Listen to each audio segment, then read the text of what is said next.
vape. Today I'm going to do a review on some different chargers from Xtar. Xtar is a company in Shenzhen, China. I have a single bay, a 2-bay, and a 4-bay charger that I'm going to review for you today. Let me just show you their logo. This is Xtar. And these chargers are specifically for lithium-ion batteries in the shape and size dimension that you will see for vaping. Anywhere from 18350 batteries up through 26650 batteries, lithium ions, you can charge with these.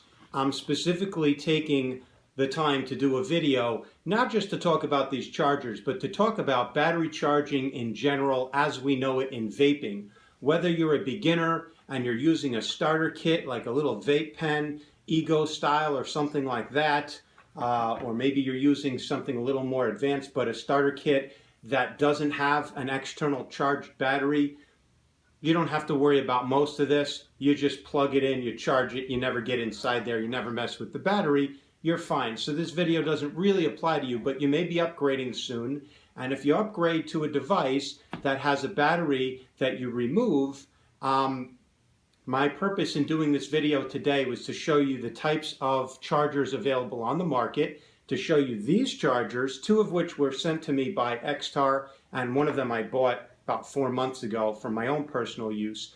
I also wanted to talk about the necessity to charge your batteries externally, even if your device allows and has the capability for you to just plug it in and charge internally. Always, whenever possible, take the battery out, charge it on an external device.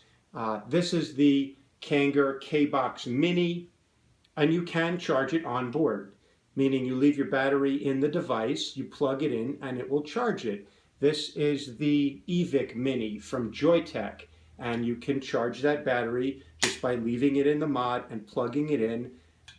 It's done out of convenience, but it's not done efficiently, it's not done well, and it's not done to the intention of the device. These things are made for vaping, they're not made for charging. These things are made for charging. This is the Wismec Rouleau RX200. It has 3 18650 batteries.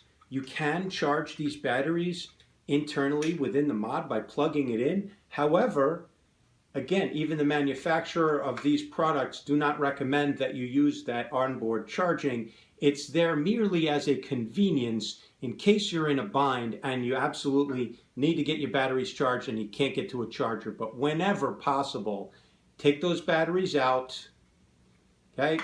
Take them out, put them in a charger, a proper charger, and charge them externally. Why? Because several reasons. The first reason, a chain is only as strong as its weakest link. The weakest link in any mod is the recharging circuitry, the chip for onboard charging. That's not the place where a manufacturer is going to put technology. So what you get as a result is maybe imbalanced charging. There's 3 batteries in here. They never all 3 charge at the same voltage. It's not balanced. It's not possible to have a well-designed mod and a well-designed charger in one device this small. Okay, here's another example. This is the IPv4S from Pioneer for You. It's an excellent mod. I've had this since about June, maybe July. I love this mod. However, when the IPv4 first came out, there were problems with these things catching fire. Why? Because of the onboard charging circuitry. You used to be able, now it's disabled. You can't charge batteries within this anymore. But when the product first came out, juice would drip down through this little hole. It would get into the circuitry, the little chip for charging, and it would foul it up. And some of these caught fire. They were a health hazard. They were a safety hazard. And so Pioneer for You revamped that, took away the onboard charging capacity for this thing. And that's an example of, it's a wonderful mod. It's got temperature control. It's 120 watts. It's got all the things I love, but it didn't have good, accurate, safe, functional charging all the time, reliable charging all the time. So that's an example. And manufacturers now will tell you it's recommended to get an external charger. And this is just a simple mechanical mod. This doesn't have the ability to charge. So anybody who's vaping with mechanical mods has to have chargers anyway. From about 6 weeks into vaping, I bought my first charger. And from then on, I've always had several different chargers to use for 18650 batteries and other size batteries I use for vaping. I do still use products that you plug in. This has an internal LiPo battery. You don't take that out and charge it. You plug that in. But the DNA 200, and this product specifically is designed with very complex, accurate circuitry for charging that battery. This is a $200 device, maybe $160 retail. You're not going to find that kind of technology in a product that you can get for 70 to 80 bucks. Yeah, under $100. You're not going to find that. So, okay, that's my long-winded explanation on why you should charge batteries externally. Look, this thing cost me about 25 bucks online. This is a 4-bay charger. This thing, I didn't pay for it, but it probably costs about $12 to $18 retail. Maybe in a retail store, 20 bucks. You're talking about less than the pack of 3 or 4 packs of cigarettes. This single port charger probably costs less than $10. How can you tell me you can't afford to get a set of batteries and an external charger for your device? Don't be cheap. Understand, it's not good for the batteries to charge them in this device. It's better to spend 10 bucks and charge them in something dedicated only to charging. Okay, if you haven't watched Pegasus Vapor Academy on YouTube, I'm going to annotate right here where you can click on a link to a playlist called The True Volt, and it's a whole series on batteries, battery safety, how batteries work, how these batteries, the chemistry, and how to properly use them. I'm not going to get into a lot of those details now here, but I wanted you to have access to that resource, Pegasus Vapor Academy.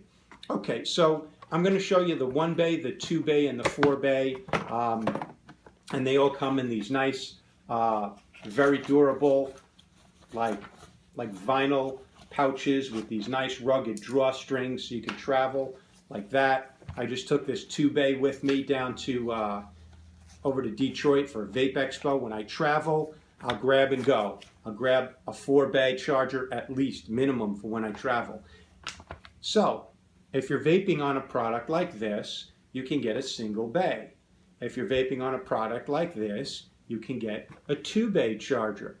If you're vaping on a product like this, get a 4-bay charger.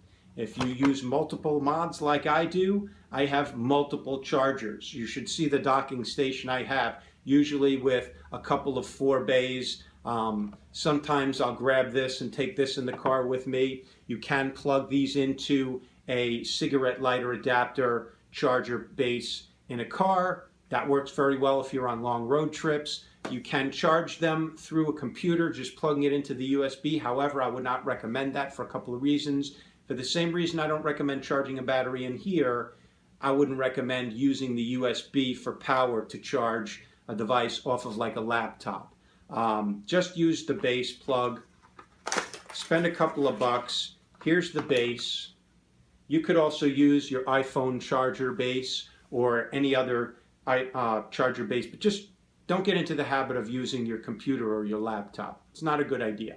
Okay, look, I'm making a mess. Let's go dive down, take a close look at these chargers. I'm going to show you specific unique features that each of these have and why you might like this one as opposed to this one.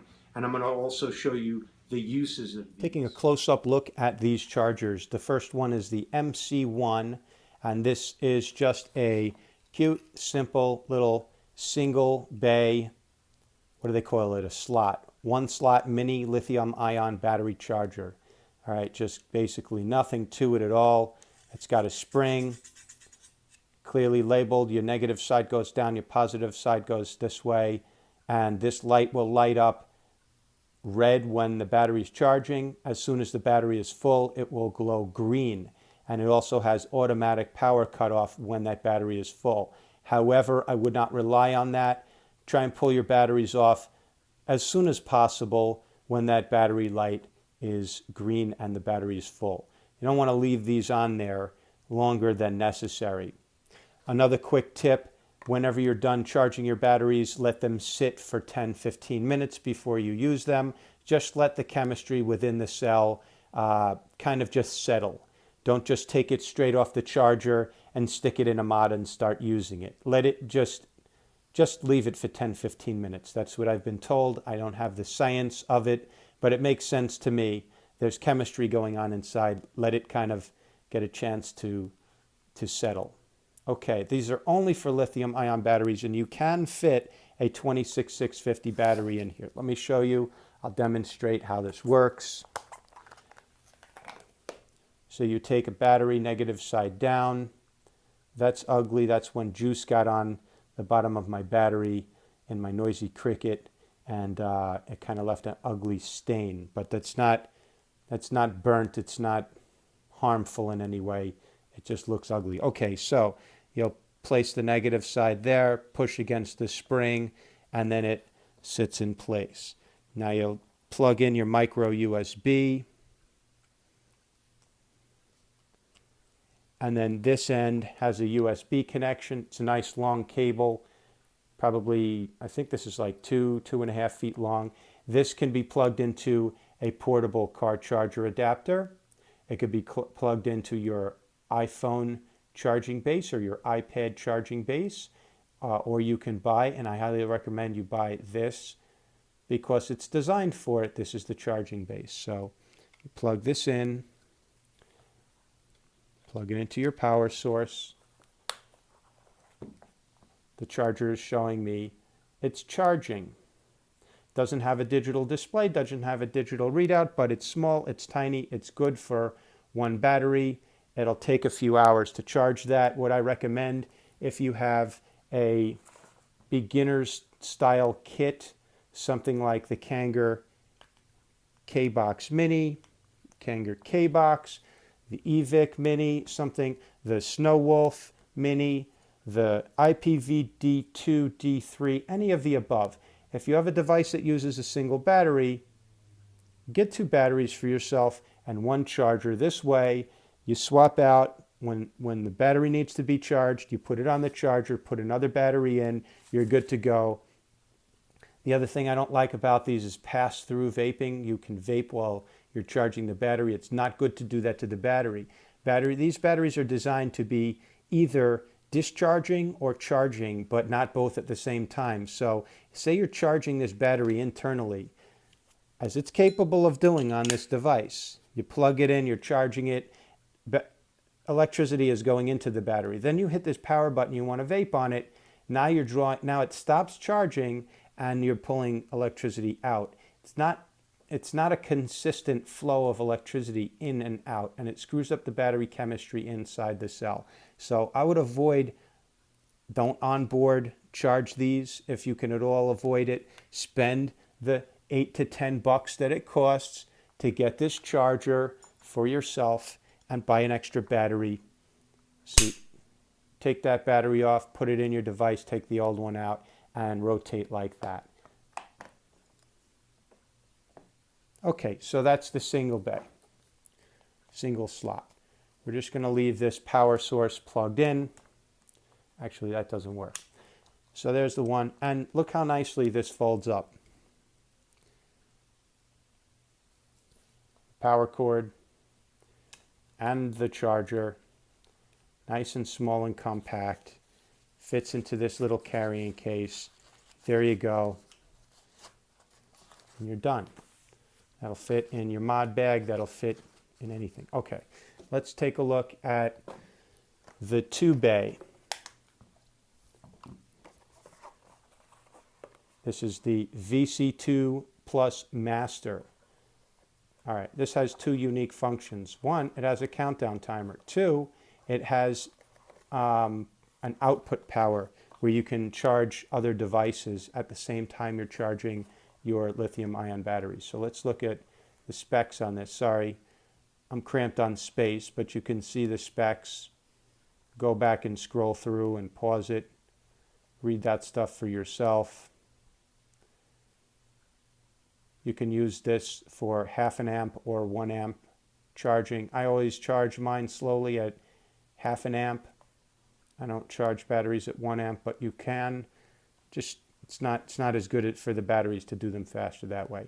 And then this is for lithium ion, and then nickel cadmium and nickel NiMH. I don't know what those kind. I have lithium ion batteries.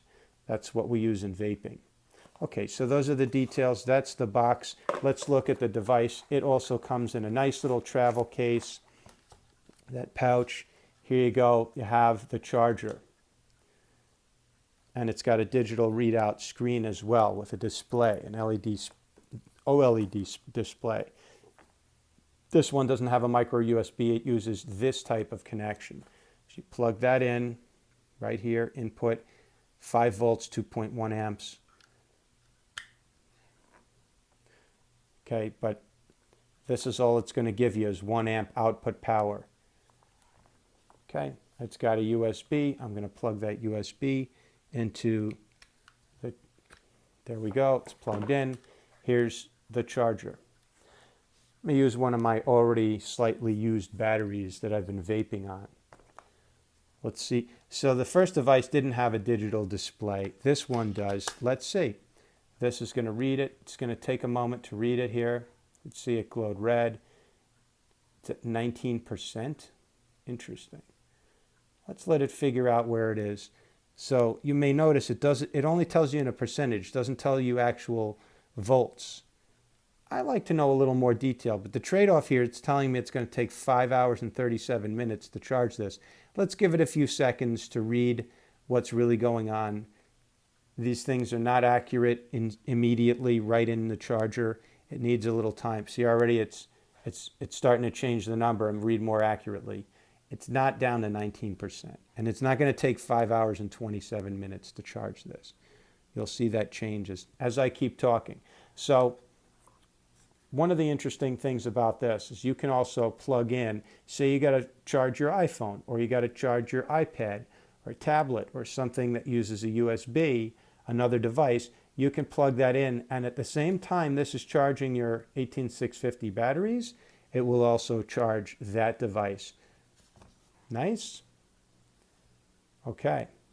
You can now see in the middle here it says 0.5A. That's charging at a rate of a half an amp. I can change that. Now that clicking the button turned the display backlight on. Now it's charging at 1 amp, and it's showing me it just cut the time in half. Now I go back up to half an amp. It's showing me 5 hours and 7 minutes. That's going to take a long time to charge. Wow. I think that's going to change, though, as it keeps reading. So that's that. You can fit 26650 size batteries in here. All right, after 2 minutes, this backlit display will dim down so as not to use excess electricity. And that's it. Once again, this one has automatic power shutoff. It won't overcharge these batteries, but I would still keep an eye on them and try and pull them off the charger as soon as they're charged. Let's stick another one in here and see how it reads.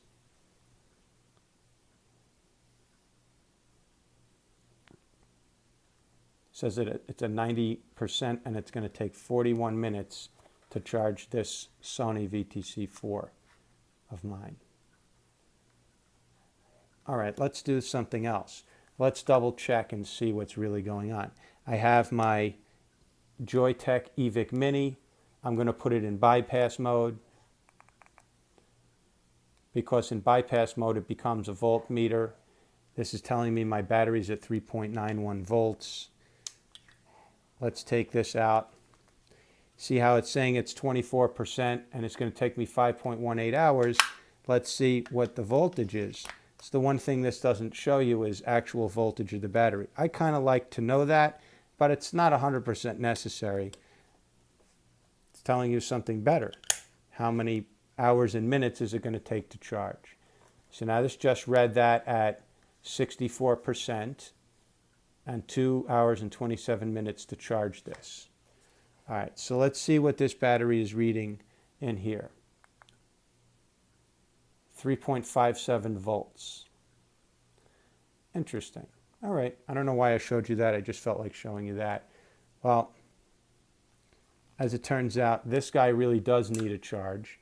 This guy, I have a little bit more life left in it. I don't think I'm going to charge it yet. I'm going to drain it down a bit more. I like to charge my batteries when they get down around 3.5, 3.3, just to get some full use out of them.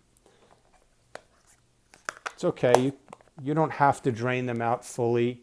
It's not better or worse. It's not like some appliances where you want to drain your batteries completely with lithium ion, the type of batteries we use for vaping. You just don't want to be charging them back to full if they've only been used a little. So if you start at 4.2 volts on a fresh charge and you're down at 4.1 or 4.0, it's not really the time. It's not good for the battery to stick it back in and charge it back up just a tiny bit and top it off. Use the battery, use it till it gets down around 3.7 or lower. You absolutely don't want to be using these batteries if they fall below 3.3, 3.2. And then if your batteries ever, for any reason, drop below 2.7 volts, it's very hard to do that, but if you ever have a battery that goes below 2.7 volts, it's time to recycle that. Don't trust that battery. It's been compromised and it will fail you. Not if, but it will. Okay, so we took a look at some different batteries going into this device. We took a look at the device. We see it's got that cool feature of the countdown timer. Not a very robust display. It's not telling me the exact voltage. It's just giving me a percentage of the way charged. And it's giving me the most useful thing, which is how many hours and minutes until this is charged and that I can charge another device off of this. Okay, so let's move on to the 4-bay charger. And look how nice this just folds, packs away so nice and neatly into its own little carrying case. I'll tell you, I like that a lot. And this is rugged. This is kind of like the same material that I've had like camping tents come in, this durable, rugged material. Look at the inside of this. It's like lined. You see that? It's stitched on the inside. It's like a serious travel. This is not going to wear out. It's not the least bit janky. Okay, so the 4-bay, this is the Xtar VC4. Sorry for the angle. The VC4 is a 4-bay. You got in this picture here, you got a little 18350 and 18500. An 18650. You got two. You can put 26650s on the outer side. That's nice, and it gives you this cool like speedometer display over here, which is giving you so much information. It's showing you speedometer style where the voltage is at, where the amp charging rate is at in the middle there. And it's also showing you milliamp hours going into your battery. So let's take a look at that. This comes with a nice pouch as well, the same quality, rugged, durable material. Oh, these things do have a warranty. I should mention the warranty is for like, I think 15 days, 15 or 30 days, something like that. You'll know if there's a problem within the first few days of using this. And that's your warranty card. There's an authenticity. There's a way of checking authenticity with these somehow as well. They all do come with a user manual. So read that, become familiar with it. There's all kinds of interesting information. Okay. Tips. If you plan on getting this device, read these tips. So only the outer two can charge at 1 amp. These 2 bays only, they charge at a half an amp. And it shows you max half an amp, max half an amp, max 1 amp, max 1 amp. This one only has the input. It does not have the output. So it does not have the ability to charge an external device. Let's plug this one in and see how the display looks on this guy.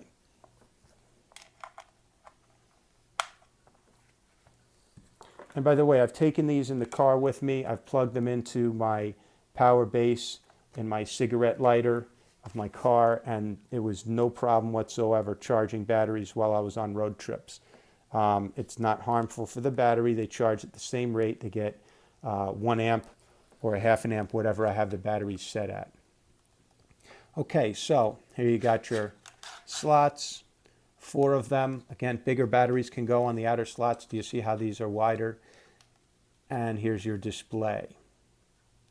So let's take a look back over here. This one was relatively full, if I remember correctly. Yes. This one is, and then it's going to take a few seconds to read, and then it's going to take a few seconds more to read it accurately. It's this left side does bay 1 and 2, and you scroll through them. So if I have another battery, in order to look at what's good, it's showing me channel 1. Oh, now it's showing me channel 2. Never mind. So it automatically will go 1 and 2, and then if I have more than that, then I'm gonna have to scroll through. So the second I put a third battery in here, now this side is going to handle 1 and 2. See that changing? 1, that's this battery. 2, that's this battery. Channel 1, channel 2, and this is channel 3 and 4. Nice.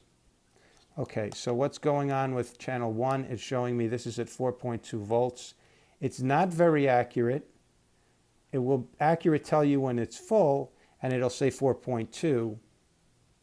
It is showing me how many milliamp hours are going into the battery. And in this channel, this guy is at somewhere around 3.6 volts. So he's in need of more charging. This one's almost full. See that? 3.6 volts, almost at 4.2 full capacity. When it's fully charged, it'll say full, and it'll just stop putting juice into the battery. Try and get one on here that's full. See channel 4. It says full. See that? Because I charged these up fully yesterday. So it says full. Now, interestingly enough, I want to show you something else. So when it says full, it's green. It's not putting any more electricity, not putting any more power into here. Be careful, by the way, when you're putting the batteries in and out.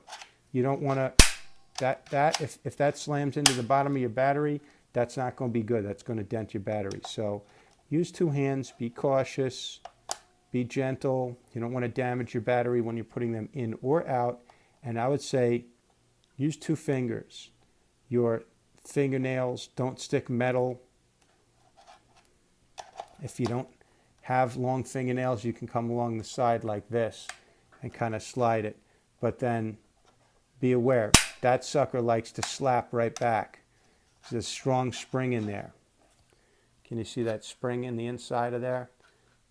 Pretty strong. So, okay. So this battery said it was full. I'm going to show you something. This isn't a shot at Xtar. This is, in general, all of these chargers. I don't care if it's eFest or if it's Nightcore, IntelliCharger. None of them will charge fully to 4.2. See, this is 4.16 volts, and it's full. This is telling me it's full. It's at 4.2. It's not going to charge anymore. This is telling me it's only at 4.16. On bypass mode, it's reading the voltage on the battery. What does that mean? These chargers will never charge batteries fully to 4.2 volts. They will always err on the side of caution and undercharge your batteries. Always. They just don't want to charge batteries up to 4.2. So regardless of the brand, none of these battery chargers, these companies program these things to shut down a little bit shy of 4.2 volts. So you're not going to get a battery charger on the general open market for vaping that's going to charge you. It'll lie to you. It'll tell you you're at 4.2, but you'll really be at 4.15, 4.16. Is that the worst thing in the world? No, it's not the worst thing in the world. It's not. It's erring on the side of caution. If you have to be wrong, I'd rather be on the side of undercharged rather than overcharged. Okay, so there you have it. This is also telling me that channel 1 is now full. See, it didn't take the 5 hours or whatever it was saying it needed. It read the thing and then it boogied on up there and charged it, completed the charge. This one, the only one remaining, is still at, okay, it started at, see, now that the battery warmed up a little and it's reading it a little bit more accurately, it started off saying this was at 3.6 volts. Now it's at 3.7. It's put 57 milliamp hours in.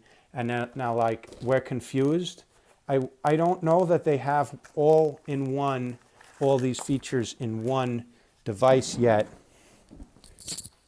So this won't tell me how much time I have remaining, but this one will.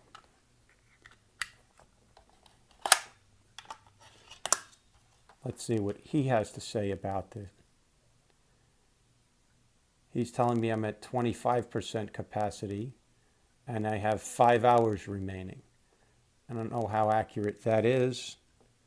I really don't think it's going to take 5 hours to charge this. I think as it proceeds, it's going to read the chemistry in the battery better, and it's going to tell me more accurately.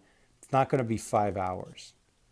These brown LGs don't even take 5 hours to charge 3,000 milliamp hours. This is only a 1,500 milliamp hour battery. This might take an hour and a half at the most. So, but anyway, just understand it's going to take a few minutes for this to accurately tell you with the countdown. Let's say we go to 1 amp, cuts the time in half.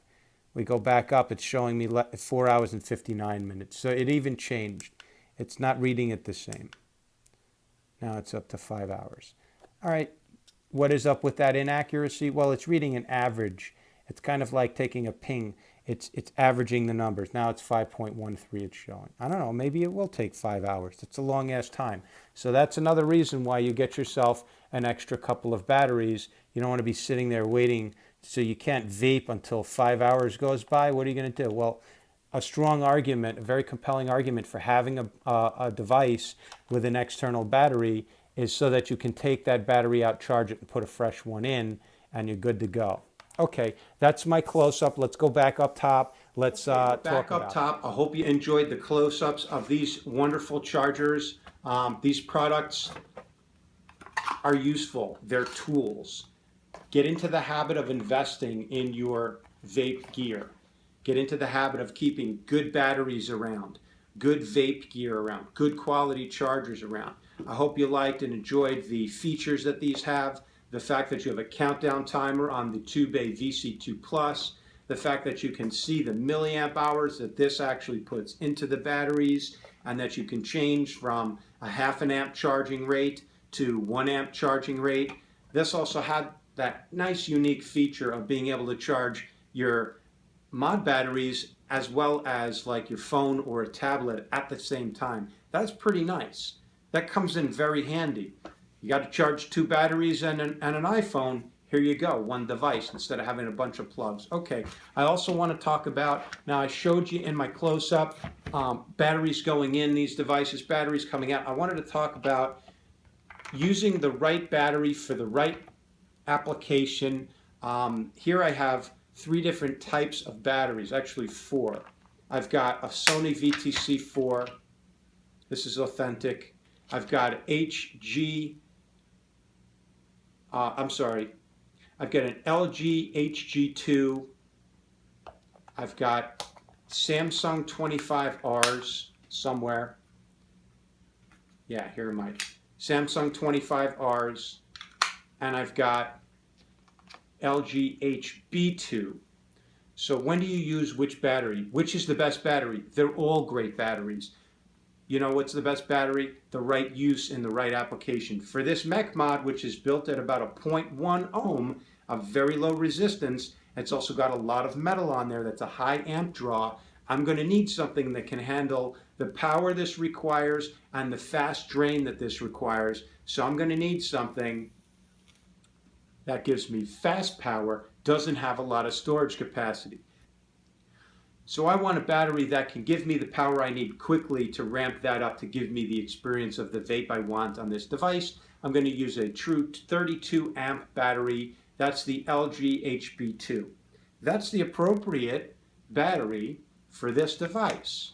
If I put this, now this is the LG HG2. This is a 3,000 milliamp hour battery. This is a 1,500 milliamp hour battery. This is going to last twice as long. This cannot handle the high drain, fast drain that this mod requires. If I put this battery in there, I might risk blowing this up. This is only a 20 amp battery.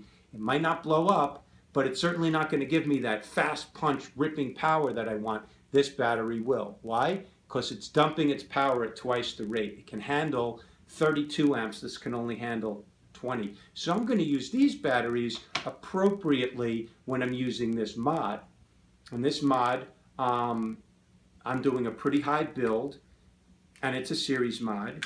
So really that's why I have these Samsung 25Rs, because they're a 20 amp battery, but they have a higher pulse, so they can allow more amp draw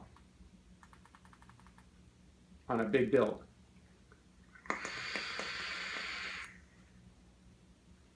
If I'm using my eVic Mini or my K-Box, there is also a difference when I'll use a different battery. Let's say I want to use this, I'm going to go ahead and use a brown LG HG2 because I don't need high amps.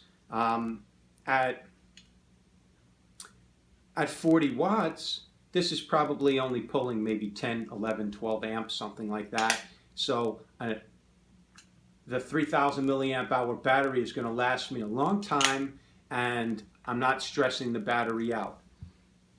Likewise, if I put this battery in that mod for that build, yeah, sure, it can handle it, but it doesn't have a lot of storage capacity of milliamp hours. So I'm really not using the ideal battery. Plus, I'm not doing high drain, so it's really wasting the effort. This is like a racehorse, and this one here, this brown one, this is like the pickup truck. This is like the ox or the pack mule.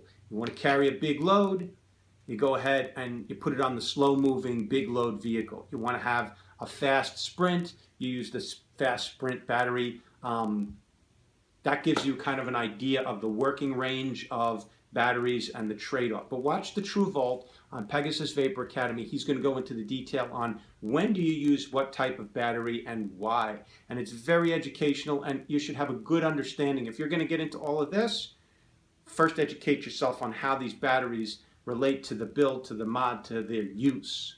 Thank you very much for watching Quest for Vape. I hope you enjoyed this video. If you like this video, please give it a thumbs up down below. And if you haven't subscribed to my channel yet, please subscribe, share, and it's been a pleasure talking with you today.